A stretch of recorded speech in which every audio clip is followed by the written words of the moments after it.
Olá, bom dia para você, seja muito bem-vindo e bem-vindo à sua consulta com hora marcada. Consulta ao Doutor está no ar.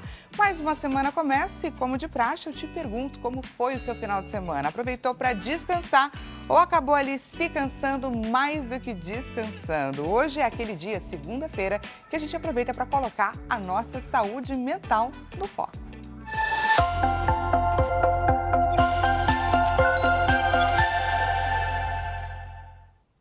E hoje, dia 15 de junho, é o Dia Mundial de Conscientização da Violência contra a Pessoa Idosa. E a gente embarca nessa data, não só na data, mas também no Junho Violeta, para trazer aqui um bate-papo que vai promover reflexão e muita conversa a respeito dos mais diversos tipos de violência contra a pessoa idosa, que infelizmente ainda acontece dentro dos lares e de forma bastante silenciosa. Não estamos falando aqui só sobre aquela violência física, que muitas vezes é aparente. A gente fala aqui sobre negligência, sobre abandono e sim violência financeira. Lembrou de alguém a quem essa consulta é importante e relevante? Nós estamos em transmissão ao vivo e você consegue compartilhar o nosso link de transmissão tanto através do site, que é www.hittv.com.br, quanto pelo nosso aplicativo Hit Play. Lembrando que você também consegue baixar esse aplicativo e ter a Hit TV na palma da sua mão para você assistir aí no seu tempo e do seu jeito. Te convido também a você participar aqui dessa consulta que foi marcada com todo carinho para você. Compartilha com a gente a sua dúvida ou o seu relato, DDD 11 3337 5886. Lembrando que este é sim um espaço seguro, então você consegue participar não necessariamente se expondo. Basta você deixar isso bem claro para a nossa produção que a gente vai trazer a sua participação de forma anônima. Esse é o nosso combinado aqui de todos os dias. E eu também gostaria de te convidar a você participar da nossa enquete que está acontecendo neste exato momento lá no nosso Instagram, que é @consultaodoutor_hittv. Diretor João Capellini, bom dia para você, boa semana para a gente. Coloca, por favor, a nossa enquete na tela. Olha lá o que a gente quer saber de você. Qual é a maior importância desse Junho Violeta e também do Dia Mundial de Conscientização da Violência contra a Pessoa Idosa?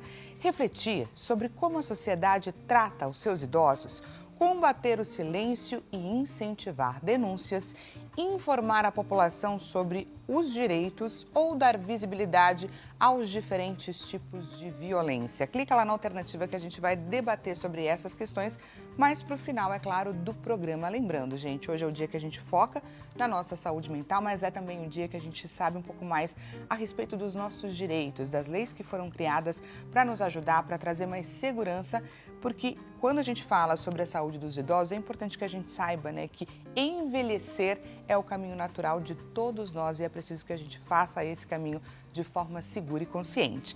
Deixa eu aproveitar para te apresentar quem são os doutores que já estão aqui com a gente, prontos para compartilhar todo o conhecimento deles. Na tela. Começo te apresentando o doutor Ilmar Muniz, advogado e também professor de Direito.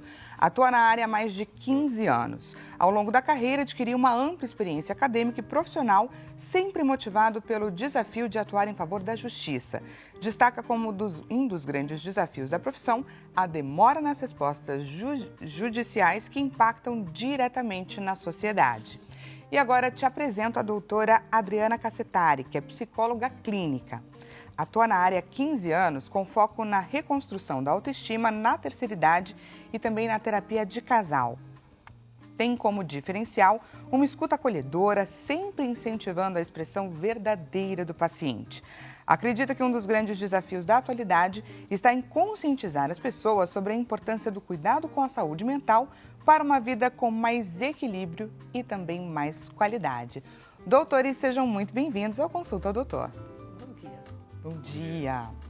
Queria começar aqui como ponto de partida explicando, né, para quem está inclusive nos assistindo, qual que é a premissa, né, o conceito do direito, doutor? Porque o Estado ele é obrigado a intervir onde a sociedade é falha, não é isso? Exato. O direito é uma ficção que nós criamos justamente para que a população, a sociedade possa ter pesos e medidas.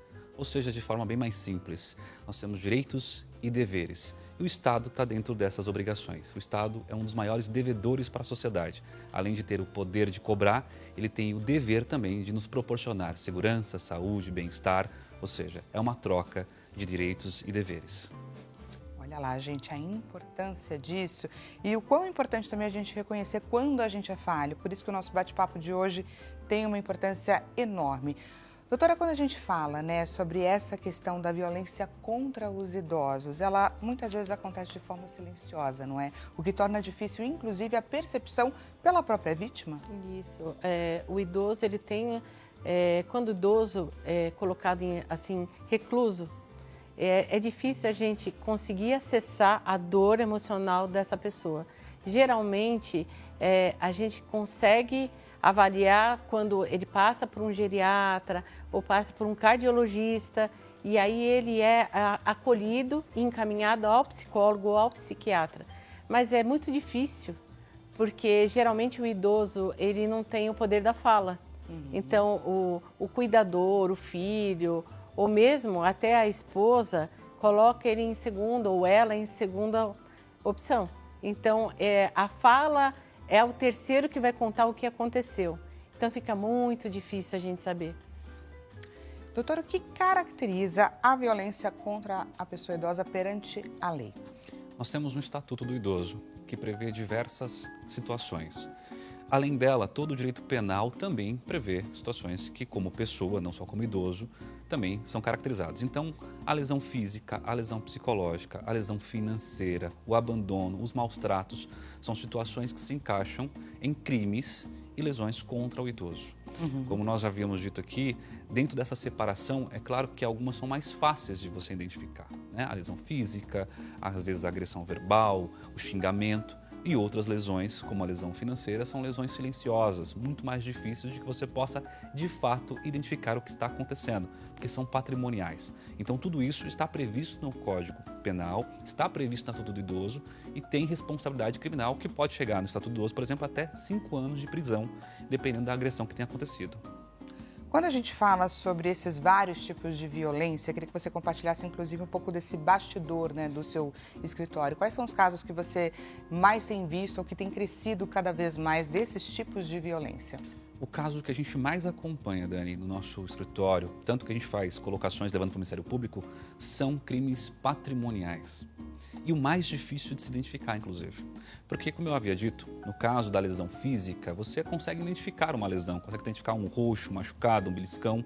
Já no caso da lesão patrimonial, que é silenciosa, é muito difícil de quem está de fora entender que aquilo de fato é uma agressão, que aquilo de fato é um crime que está acontecendo. Às vezes, até o próprio idoso que está diante da questão do cenário criminal, que está sendo lesado, não está se identificando. E eu vou dar um exemplo muito claro aqui para que as pessoas possam entender. O idoso acaba deixando o cartão com o familiar. Então, a sua aposentadoria, todo o seu patrimônio fica sob a administração de alguém. E essa pessoa começa a dilapidar esse patrimônio. Aí já estamos diante de uma violência. Então, hoje, o que a gente mais recebe de denúncias são justamente esses, crimes patrimoniais contra o idoso. Perfeito. E agora, então, a gente vai entender com a doutora Adriana de que forma que isso se estabelece, né, entre a vítima e o agressor. Por exemplo, qual seria o perfil da vítima? Imagino que isso aconteça num ciclo. Quais são os sinais mais importantes para que quem esteja ao lado consiga ajudar a identificar? Então, geralmente, o idoso, quando ele é acolhido na casa de familiares, ele também se coloca, ele se vê num lugar onde ele precisa ser cuidado e estando nessa situação, ele normalmente ele Está vulnerável. Ele está vulnerável, então ele está cuidando. Então, o que eu vou fazer? É o jeito dela, às vezes o cuidador ou o familiar, não, sempre foi nervosa, mas ele está fazendo um favor para mim. Então, muitas vezes ele fica quieto porque ele está num lugar, sai da casa, né? Ele tinha uma casa, tinha uma dinâmica, tinha o dia a dia. Ele é tirado daquela casa, retirado daquela casa e colocado em outra situação. Então, muitas vezes ele fica quieto porque ele tá sendo cuidado, ele acha assim, alguém está fazendo um favor. E por fazer esse favor, ele acaba cedendo, né? Então, aí ocorre a violência física, como ele diz, às vezes beliscões bem sutis, mas a pessoa fica com medo e cada vez vai ficando mais, vai ficando acuado. E o que acontece? A pessoa de tanto medo, ela começa a ficar calada. Então, geralmente, quando você vai visitar o idoso, ele está muito quietinho, ele tem medo até de falar o que está acontecendo, de ser abandonado outra vez. A chantagem emocional, ela acontece de que forma? Acho que você vai desvalidando, né? Você não é mais, você é incapaz, é tão triste. Às vezes a pessoa, ela está em plena consciência, ela tá com a consciência normal, mas chega a viuvez e a filha, o filho leva para casa. E aí é como se fosse o mundo acabou, porque você ficou viúva ou viúvo. E aí é colocado de escanteio. Então, agora acabou sua vida, você não tem mais serventia, agora você vai só ser alimentado e acabou. E aí não tem uma escuta, não tem um lazer. E aí vai acabando, devagarinho, esse corpo vai definhando também. E o isolamento ele é bastante característico, né? Desse idoso.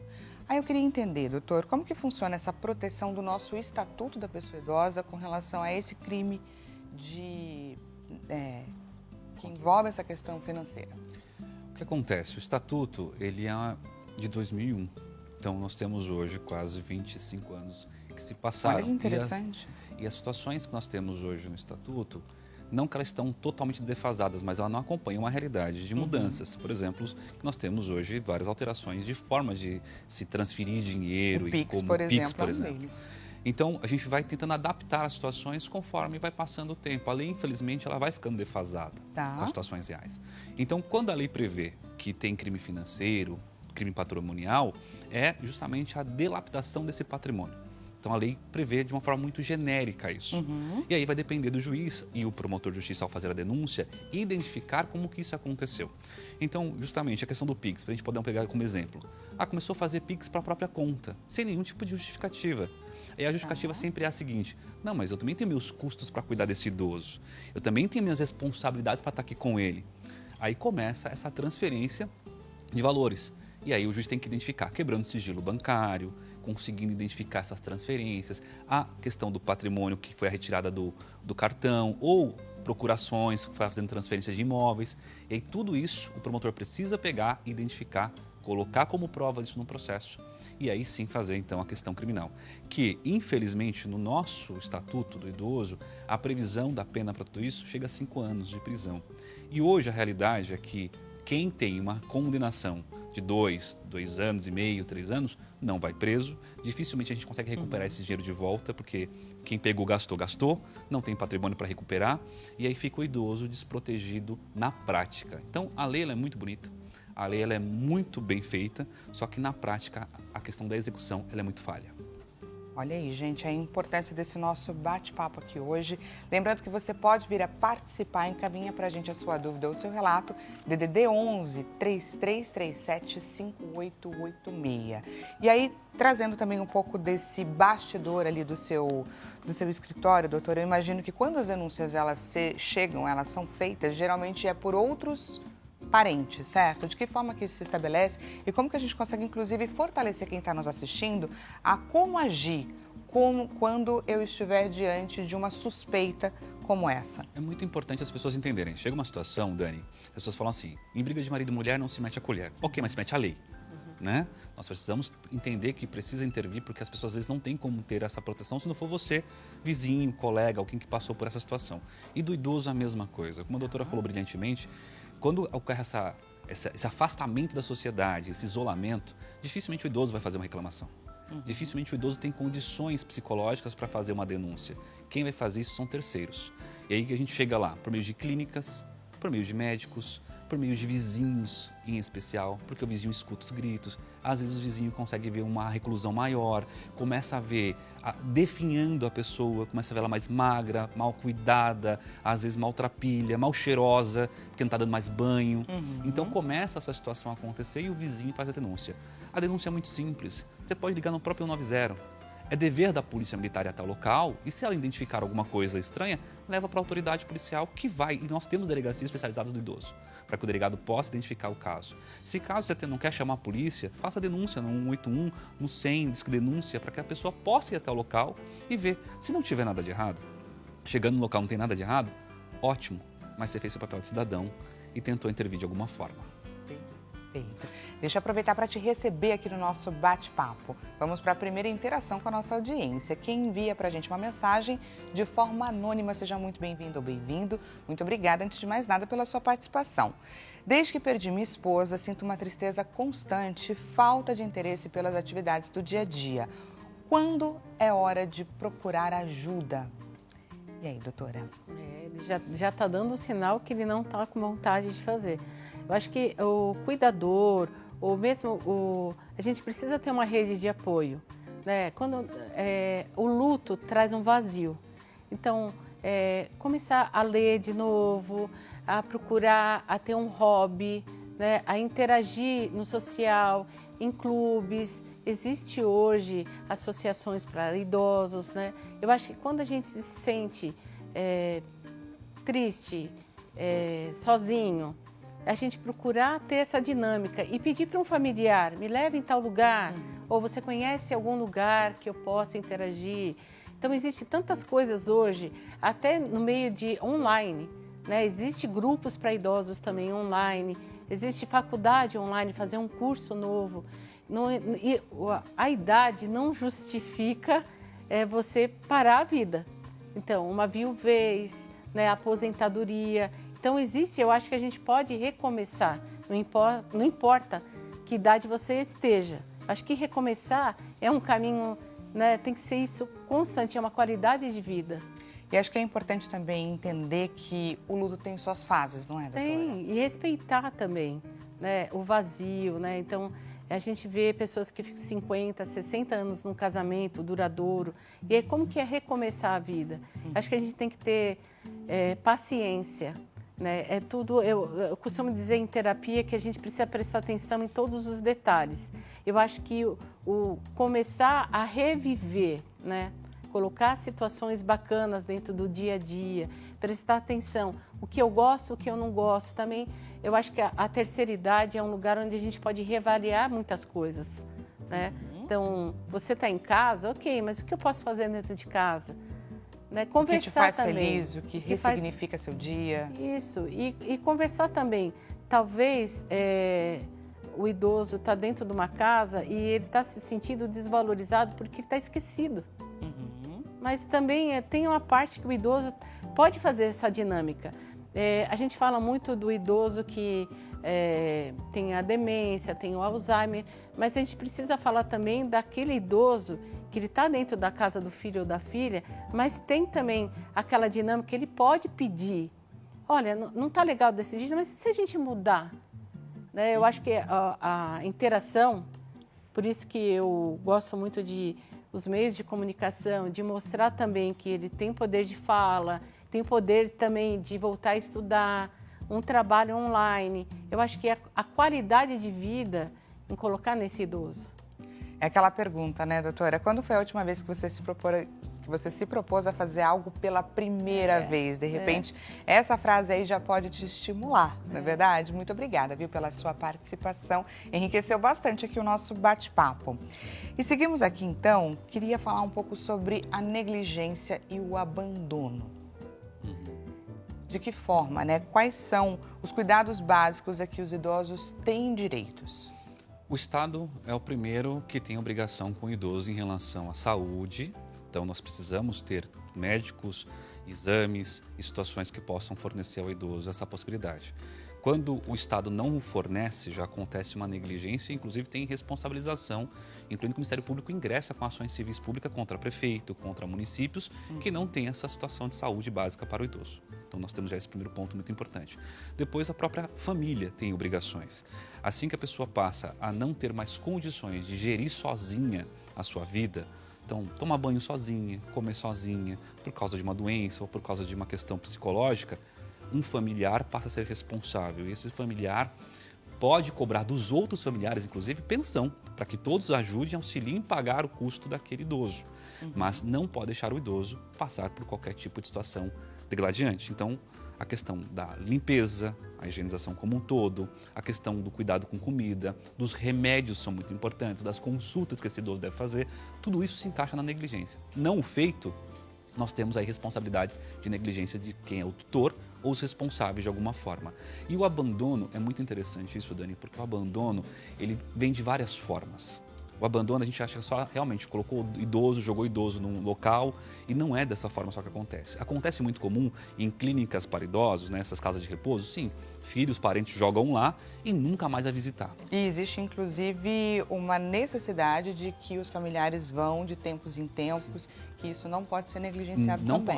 Não pode. Mas costuma ser muito. Acontece muito, infelizmente. O que acontece é deixar lá, agora a responsabilidade da clínica, a responsabilidade é pagar. Eu pago justamente com o valor que ele ganha de pensão e tá tudo certo. Não é. Você tem que ir lá, você tem que ver, você tem que ter isso acontecendo, tem que ter a visita, senão você vai ter responsabilidades. O Ministério Público fiscaliza isso, inclusive, nas clínicas, para saber se os parentes não estão indo. Mas o outro abandono, que esse é o mais difícil, acredito que a doutora também consiga dar esse apoio, mas é dentro da própria casa. É o abandono silencioso. É o idoso andando pela casa e ninguém fala com ele. É o idoso que se torna inútil para a família. É o que o padre Fábio de Mello fala muito, que é aquela que coloca no sol e tira do sol. É o abandono de não fazer mais nada por ele e achar que ele é inútil naquele local. Então esse abandono também tem previsão, e se o idoso ou qualquer pessoa perceber, pode levar até o Ministério Público. O Ministério Público, identificando, terão responsabilidades também por esse tipo de abandono, que é esse psicológico dentro do próprio lar. Vamos falar um pouquinho sobre isso, doutor? O que justifica esse idoso ser colocado de escanteio, ser colocado de lado dentro da própria casa, dentro da própria família? A gente tem uma cultura que quando a gente vai chegando numa tal idade, a gente não tem mais serventia. Então ali ele não tem mais voz ativa. Aí eu tenho a minha dinâmica dentro da minha casa, agora eu trouxe meu pai ou minha mãe ou a minha tia idosa, mas ela está ali, eu estou fazendo um favor para essa pessoa, mas ali tem uma vida, né? Então, como que é também educado essas pessoas que vão cuidar do idoso? Eu acho que isso é fundamental a gente conversar hoje. A viúva, o viúvo, os filhos, né, e o cuidador ou cuidadora.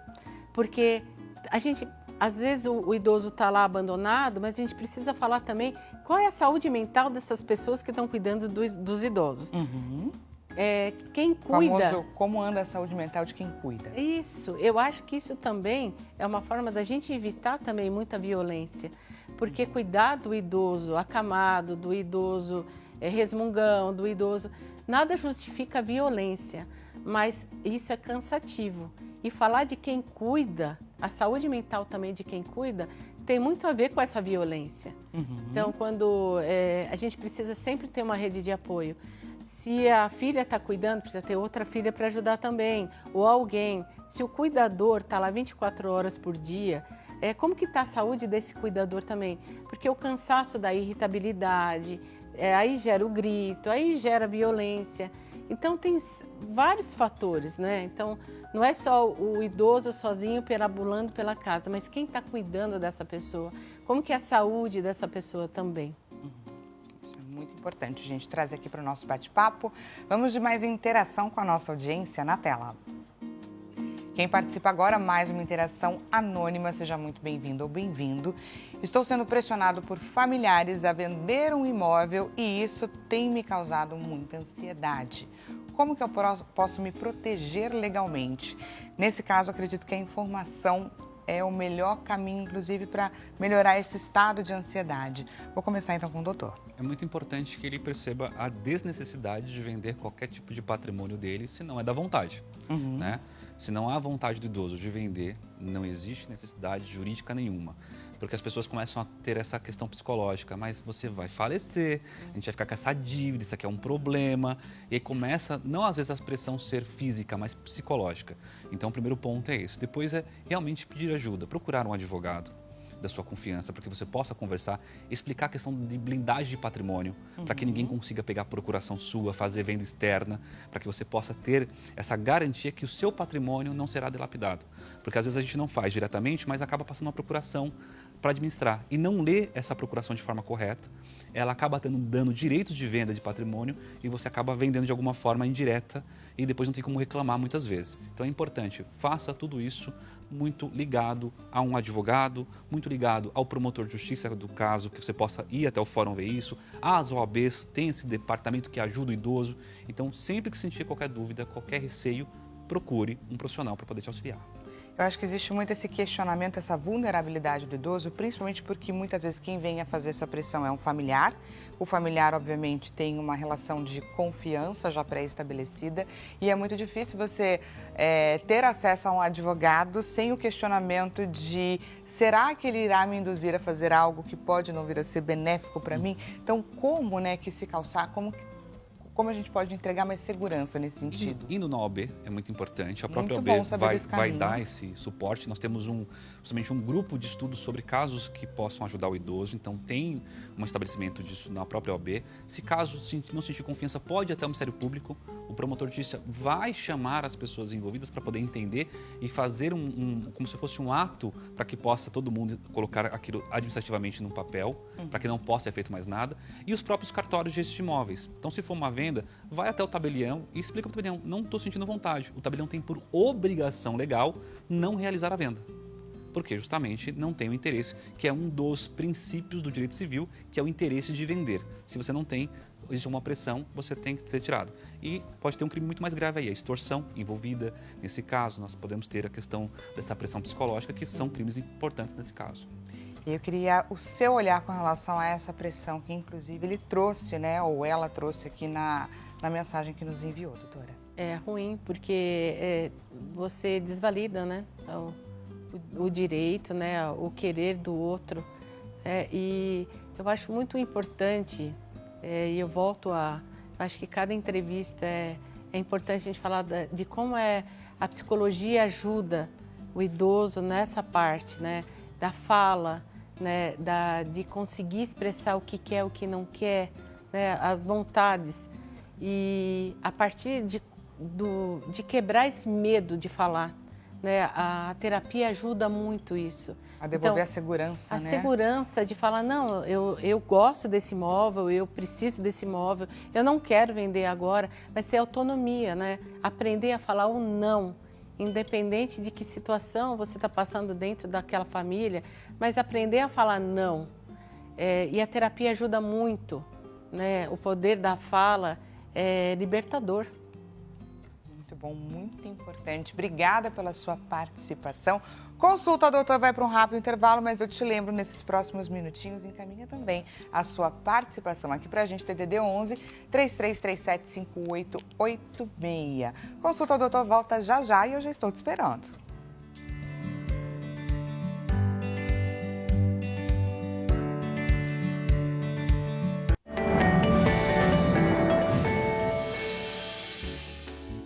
Consulta Doutora está de volta, seja mais uma vez bem-vinda e bem-vindo. Hoje é segunda-feira, caso você tenha acabado de chegar, é o dia que a gente deixa reservadinho para colocar a nossa saúde mental no foco. E nesse 15 de junho, a gente embarca no Dia Mundial de Conscientização e Combate à Violência contra a Pessoa Idosa. Um tema mais do que necessário aqui, a gente está debatendo sobre os mais diversos tipos de violência, para além da violência física, que é sim uma violência mais escancarada, mais óbvia, mas existem diversos outros tipos e a gente está aqui tentando entender quais são as particularidades e as formas de lidar. Afinal de contas, o envelhecimento é um fato e a grande questão é de que forma que a gente consegue envelhecer de um jeito mais honesto, mais justo. Verdade? Se você lembrou de alguém a quem essa nossa consulta é importante e relevante, nós estamos em transmissão ao vivo e você consegue participar tanto pelo site, você consegue encaminhar o nosso link de transmissão, tanto pelo site quanto pelo aplicativo. Site www.hittv.com.br, aplicativo HitPlay. Te convida, é claro, a você participar aqui da nossa consulta. Encaminha pra gente a sua dúvida ou o seu relato, DDD 11 3337 5886. Lembrando, caso você não queira se expor, é perfeitamente possível, basta deixar sinalizado, escrever isso na sua mensagem, que a nossa produção vai tomar todo o cuidado, mas não deixaremos de trazer à tona o seu relato. Combinado? Também te convido, é claro, a você participar da nossa enquete. Entra lá no nosso Instagram, @consultaodoutor.hittv, diretor João Capellini. Coloca pra gente, por favor, a nossa enquete na tela. Estamos em nossos minutos finais, portanto, não perca a oportunidade de participar. Sua votação é muito importante pra gente. Qual é a maior importância do Junho Violeta e também do Dia Mundial de Conscientização da Violência contra a Pessoa Idosa? Refletir sobre como a sociedade trata os seus idosos, combater o silêncio, incentivar denúncias, informar a população sobre os direitos, ou dar visibilidade aos diferentes tipos de violência. Para você que chegou agora neste exato momento, deixa eu te apresentar quem são os doutores que estão aqui com a gente, compartilhando todo o conhecimento deles e também tirando aqui as nossas dúvidas. Te apresento primeiro a doutora Adriana Cassetari, que é psicóloga clínica. Muito obrigada pela sua presença, doutora. Agradeço. E estamos também com Ilmar Muniz, que é advogado e também professor de Direito. Muito obrigada, doutor. Seguindo aqui o nosso bate-papo, acho que a gente poderia entrar agora um pouco nessa questão da violência física. Porque apesar de muito se falar, de muito se questionar, de muito se denunciar, as violências continuam acontecendo, inclusive essas, não é, doutor? Eu queria que você trouxesse um pouco para a gente essa questão. Sim, Dani, de forma grave. A gente tem tido uma situação de uma evolução criminal da gravidade das lesões cada vez piores. Isso está me admirando bastante, inclusive. Porque ela começa sempre com os xingamentos, com as lesões psicológicas. É sempre um xingamento, aí começa depois com um empurrãozinho aqui, um empurrãozinho ali, que eles falam, aí começam os beliscões, e aí depois parte de fato para as agressões graves e chegando a lesionar ao ponto do idoso vir a falecer. Nós temos centenas de casos, até porque quando o idoso depende da ajuda exclusiva de um cuidador para tomar banho, para se alimentar, essas agressões físicas, às vezes elas começam a ser imperceptíveis. Por quê? Porque é no céu da boca, é na hora que vai colocar a colher, enfia com força. Então machuca o céu da boca. O idoso não consegue falar. Às vezes são nas partes íntimas na hora de dar banho. Então esse tipo de situação, a gente infelizmente tem tido um crescimento exacerbado. E aí a gente começa a se perguntar de fato do porquê isso está acontecendo. Tanto que já virou tema de estudo, inclusive, em vários fóruns, justamente pelo fato de que quando o idoso chega nesse ponto de ter a denúncia, é que as lesões estão extremamente graves. É que o idoso foi parar no hospital muito mal.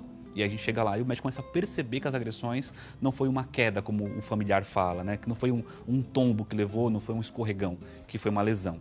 Então, essa evolução dessas agressões tem que ser percebida pelos familiares. Então, se fica com o cuidador, a outra filha, o outro filho, alguém tem que olhar, tem que ver, tem que ter o cuidado de, sabe, examinar a pessoa de vez em quando, para justamente ver se essas agressões não estão acontecendo. Em pesquisas, a gente vê muito, né, as estatísticas pontuando, né, que a maior parte dos idosos, né, que sofre qualquer tipo de violência são as mulheres, estão mais relacionadas, os agressores são os filhos e isso acontece mais dentro de casa. Esse relato que você está trazendo para a gente, essas estimativas, esse aumento, né, que é infelizmente assustador, a gente está falando sobre essa violência que acontece dentro de casa, entre os filhos, ou a gente está falando sobre casas de repouso? Os dois. Os dois. Lamentavelmente. Infelizmente, nós temos casas de repouso hoje que os donos estão presos. Justamente por quê? Porque acaba tendo a falta de paciência, essa justificativa deles, e aí vem os empurrões, a forma de colocar na boca a alimentação e machucando. Infelizmente, isso acontece muito dentro de casa de repouso. Claro que a fiscalização lá, ela é praticamente todos os meses. Vai à Vigilância Sanitária, vai ao Ministério Público, a OAB faz uma visita, a Polícia Civil faz uma visita, então tem uma fiscalização maior, diminuindo as situações. Agora, dentro de casa, dentro dos lares, Dani, é o que mais nos preocupa, porque dificilmente o Estado vai conseguir intervir e entrar naquele lar. Então tem que ser os familiares, tem que ser os vizinhos, não tem outro jeito de denunciar essas agressões. E o que justifica, não é, doutora, nesse conceito dentro da família, entre os próprios familiares, atitudes como essa? Primeiro, eu gosto de falar que é a falta de amor e de cuidado. Né? O amor, o carinho, precisa ser construído dentro dessa família, né? Então, como que é a dinâmica dessa casa? O que é normal dentro daquela família? Se o xingar, o gritar já é uma coisa normalizada uma vida inteira, né? E quem está de fora, eu falo os vizinhos, a visita, não normalizar, aquilo está errado, né? Por isso que eu acho importante a informação, né? Quanto mais a gente divulga, o óbvio precisa ser dito. Como que é uma educação, como que é um cuidado, como que é um carinho, né? Como que é o tratar bem o outro. Então, a gente está falando de uma forma generalizada, mas existe comunidades, existe casa, a gente fala, não existe classe social que justifique isso. Então, a gente tem de todos os níveis. Mas o que é normal e o que é anormal? A gente divulgar como que é o cuidado com o idoso, assim como o da criança. Que é o visitante lá, o vizinho, está escutando gritar, está escutando chorar, está vendo que o idoso está sozinho no quintal. O que está acontecendo? Né? Então vai ser sempre um terceiro que vai trazer essa dinâmica e conseguir salvar essa pessoa. Eu acho que a gente tem muito essa questão, né, de não querer se meter, mas é extremamente necessário e importante que isso aconteça. Eu acho que é fundamental. A gente fala briga de casal, ninguém mete colher, mas eu acho que a gente está lidando com pessoas. Então, o que eu não quero para mim, eu não quero para o outro. Então, o falar, né? Tá normal, não tá normal? Por que tua mãe tá lá fora sozinha? Por que teu pai tá lá fora sozinho? Às vezes está frio e o idoso lá fora. No começo da minha profissão, eu trabalhei em asilo. Então, qual que era a dinâmica também? Como eles estavam lá largados, né? Era um asilo só de mulheres. Elas não falavam nada. Às vezes, elas estavam lá torrando no sol e elas não falavam nada. Então, como que é aquele cuidado? Então, o poder da fala, né? Eu volto a repetir, é o que salva pessoas. Existe também, nessas casas de repouso, uma falta de preparo com relação aos profissionais que estão ali atuando na linha de frente no cuidado com os idosos. Isso também é muito importante que seja dito. É o cuidado, né? O carinho. Ali tem uma pessoa que sente dor. A dor não é só física, né? Tem as comorbidades, mas e a dor emocional de estar abandonado? E pouco se fala. Por isso que eu acho fundamental a gente divulgar, né? Como que é uma dor emocional. Às vezes a pessoa calada, né, quietinha, fala, olha, ela não dá trabalho. Às vezes ali está o mais doente. Olha lá, gente. Provocando reflexões aqui nessa manhã de segunda-feira. Deixa eu aproveitar para te receber aqui no nosso bate-papo. Vamos de mais interação com a nossa audiência. Quem participa agora é o Carlos Mendes, do Rio de Janeiro. Seja muito bem-vindo, viu, Carlos? Tenho medo de depender cada vez mais da minha família e acabar me tornando um peso para eles. Como lidar com esse sentimento? Vou começar com a doutora. Como que eu estou construindo a minha velhice? Né? Como que eu estou me pautando para a minha velhice? A gente fala da parte financeira também, que a gente precisa tomar cuidado e planejar também a nossa vida. Como que eu quero ser cuidado também no futuro? Né? Como que eu estou exercitando a minha saúde mental e o meu intelectual para ter o discernimento que é certo e errado? Né? Como que eu estou construindo relações também? Quem são essas pessoas que no futuro vão cuidar de mim? Eu acho que isso é todo como uma poupança. Se hoje eu tenho uma idade onde eu posso não prever o futuro, mas organizar um futuro, eu acho que já é meio caminho andado. Olha lá, e agora eu queria trazer para o doutor, porque a gente estava até falando um pouco sobre isso nos bastidores, não é? A gente estava aqui no intervalo questionando, né? Cada vez mais temos vivido mais tempo, isso é ótimo, sensacional, mas de que forma que a gente se prepara para isso, inclusive judicialmente, não é, doutor? É importante entender esse ponto de preparo para o futuro, porque a gente pode perceber que até o próprio Estado não se preparou para o envelhecimento da população no Brasil. Nós temos diversos desafios, inclusive a própria Previdência está no grande desafio aí de envelhecimento da população e nós não temos a contraparte que são jovens entrando no mercado de trabalho. E a mesma coisa para a vida social das pessoas. As pessoas precisam ter a consciência de que o preparo financeiro, como a doutora falou, será extremamente fundamental. O preparo psicológico é fundamental. O preparo de saúde física, né, para se locomover, que é uma coisa muito importante para quando você se torna idoso, é fundamental. E, infelizmente, nós não temos essa criação, né? Nós não temos essa questão de futurologia para os nossos atos. Nós, infelizmente, nos pautamos principalmente no hoje. E aí esquecemos que vamos envelhecer. E o envelhecimento, quando ele não é preparado, quando você não tem uma questão financeira, quando você não tem uma questão patrimonial, quando você não tem uma questão de saúde, ele é dolorido independente se você tem uma família bacana ou não. Porque envelhecer sem preparo é muito difícil. Tanto é quando a gente vai nas clínicas de recuperação, clínicas de idosos, que a gente começa a perceber, tem pessoas ali que de fato se prepararam, mas aí não se preparou psicologicamente, não se preparou a família para aquilo. Ou ao contrário, a família toda está estruturada, mas não se prepararam financeiramente. Aí não consegue comprar remédio, não consegue ter o tratamento necessário que precisa. Então, o preparo para a velhice é fundamental. Isso vem da educação, que a gente teria que mudar muito no país.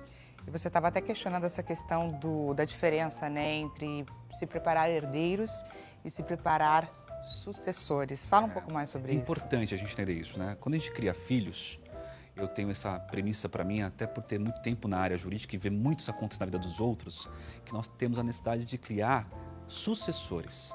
O sucessor, ele continua patrimônio, ele continua família, ele continua uma história.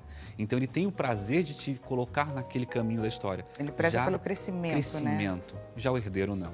Infelizmente, muitos pais que hoje, né, trabalham muito, se dedicam muito para conquistar grandes patrimônios, apenas trazem para os filhos a impressão que aquilo foi ganhado, que aquilo é simplesmente uma herança. E quando se traz herdeiros e não sucessores, dilapida patrimônio, não se tem amor, não se tem divisão de tarefas, ou seja, simplesmente vem e acaba com tudo. E a gente vê muito isso com famílias mais humildes ou famílias extremamente estruturadas. Então, quando vai se criar filhos, na minha visão como cidadão, crie sucessores, pessoas que querem levar a sua história para frente. E isso, gente, começa desde pequena, não é, doutora? Essa construção, essa relação com os filhos. A dinâmica dentro de casa, quais são os valores, né? Então, como que eu construo junto com o meu filho? Então, eu acho que isso é no dia a dia, né? É o carinho, é o cuidado. Como que você cuida do teu filho? Vai ser o reflexo do teu filho com você lá no futuro. Como eu costumo dizer, a dinâmica familiar, ela vai perpetuar. Então, o que eu tenho fica, mas o que eu fui vai ser eterno. Então, o que eu vou deixar para os meus filhos? Vai chegar uma hora da vida que a gente vai ter uma demência ou vai começar a esquecer, mas eu acho que a essência vai ficar. Então, o que eu plantei dentro da cabecinha dos meus filhos, como que foi o carinho com o corpo desses meus filhos também. Então, eu acho que quem está aqui no começo da vida de casado, da vida de mãe e pai, já é para a gente já se preparar para o nosso fim. E, graças a Deus, é privilégio de quem envelhece. Então, exatamente. Né? Mas é importante construir essa rede de apoio. É uma rede de apoio. Então, com quem eu vou envelhecer e como eu vou envelhecer? Quem são essas pessoas que vão envelhecer comigo? Então, como que é uma dinâmica? Eu faço muito terapia de casal.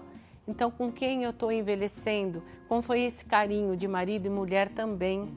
Porque a gente fala também de cuidadores, mas como que é a dinâmica dos idosos dentro de casa? Então, se os filhos cresceram vendo a mãe e o pai brigando, então chegam lá a 70, 80 anos, continua ainda aquela violência. Isso se torna normal, e não é normal. E não é normal. Vamos juntos conferir o resultado da nossa enquete? Resultado na tela. Então, a gente perguntou qual é a maior importância do Junho Violeta e do Dia Mundial de Conscientização da Violência contra a Pessoa Idosa. A alternativa mais votada, combater o silêncio e incentivar denúncias. Na sequência, 23%, dar visibilidade aos diferentes tipos de violência. Na sequência, refletir sobre como a sociedade trata os seus idosos e, por último, informar a população sobre os direitos. Doutor, o que você achou do resultado aqui da nossa enquete? Qual que é o seu apontamento? Maravilhoso. As pessoas entenderam que a informação salva vidas. E é de fato isso. Hoje o que nós estamos fazendo aqui, que as pessoas possam compartilhar e divulgar essa informação, ajuda alguém que não tem esse conhecimento a salvar uma vida de um idoso, por exemplo, e tirar ele de uma situação de vulnerabilidade e agressão que ele pode estar vivendo. Então, de fato, combater esse silêncio, incentivar as pessoas a se educarem, a ter informação, é o melhor caminho. E você, doutora? A informação é a prevenção. Então, quanto mais a gente divulgar qual é o saudável, né, qual é a qualidade de vida, não envelhecer, eu acho que vai se tornando, né, a gente vai normalizando o envelhecer. O envelhecer precisa ser saudável. Eu acho que, além de tudo, também é estimular essa denúncia, fortalecer esse idoso e as pessoas que estão ao entorno, porque só através disso é que a gente consegue, de fato, interceptar, coibir e evitar que esse idoso continue sendo, né, violentado de alguma forma. É informação, né? E falar do que dói. Exatamente. Né? Acho que isso é fundamental, perguntar para o idoso, não só a dor física, né, mas o que dói. Né? Muito bacana, muito importante. Temos tempo, gente, para mais uma perguntinha aqui da nossa audiência, então perguntinha na tela. Luciana Martins é quem participa agora diretamente de Natal. Bom dia para você, Luciana. Como a família pode diferenciar cuidado de excesso de controle sobre a vida do idoso? Vou começar pelo doutor. É importante ver que é uma linha tênue. Até a família, o idoso, dificilmente identifica isso com uma situação de facilidade. O mais importante é quando começa realmente a prejudicar. Começou a prejudicar esse cuidado de não deixar sair, de não deixar o idoso ter contato com outras pessoas, achando-se que é cuidado, a gente está em excesso. Esse excesso às vezes não é crime, no entanto, há um abalo psicológico e precisa dessa família ter um preparo com alguém profissional da área psicológica para poder ajudá-los. Passou desse limite, já começou a realmente ter um cárcere, não sai, não vai ver sol, não vai ver ninguém, aí nós estamos diante do direito penal. E aí sim tem crime. Então essa linha é sempre o quanto prejudica o idoso em si. Começou a prejudicar, já tem dano. E essa dinâmica faz também com que o idoso ele perca o senso comum, né? O certo e o errado. Quando eu fico recluso num lugar, a gente vê muito quando tira o idoso da dinâmica e coloca ele dentro de um apartamento, assistindo uma televisão 24 horas por dia. Ele já não tem mais poder para nada. Então existe esse lugar onde não está em um cárcere privado, mas ele está recluso do mundo. Então é muito prejudicial. Aí começa a entrar a demência, o isolamento e a depressão. Muito importante esse apontamento. Luciana, obrigada pela sua participação. Queria trazer só um pensamento final. O que nós, enquanto sociedade, precisamos mudar no tratamento, na forma como a gente lida com os nossos idosos? O mais importante é se colocar no lugar do outro. Você vai envelhecer. E como você trata o idoso é como você querer ser tratado lá na frente. Então, quando ele se coloca nesse papel de exercer a função do outro, de sentir a dor do outro, nós passamos a ter mais consciência. E essa consciência limita problemas. É construir a empatia, né? É como que eu gostaria de... Quando eu vejo um idoso, assim, eu me vejo ali. Como que eu gostaria de ser tratado e como eu gosto de tratar o outro. Então, eu acho que tudo é um conjunto. A gente tem que aprender ainda muita coisa sobre o outro. É se colocar no lugar e saber que todos nós vamos envelhecer, gente. Gostaria de agradecer demais a vocês por esse bate-papo tão importante, tão necessário. Você do outro lado da telinha quer conhecer um pouco mais sobre o trabalho da doutora Adriana Cassetari, psicóloga clínica? Ela deixa à sua disposição o site adrianacassetari.com.br, Instagram e o WhatsApp, DDD 11 984 77 0023. E o Mar Muniz, advogado, professor de Direito, também deixa à sua disposição o Instagram Muniz com Z.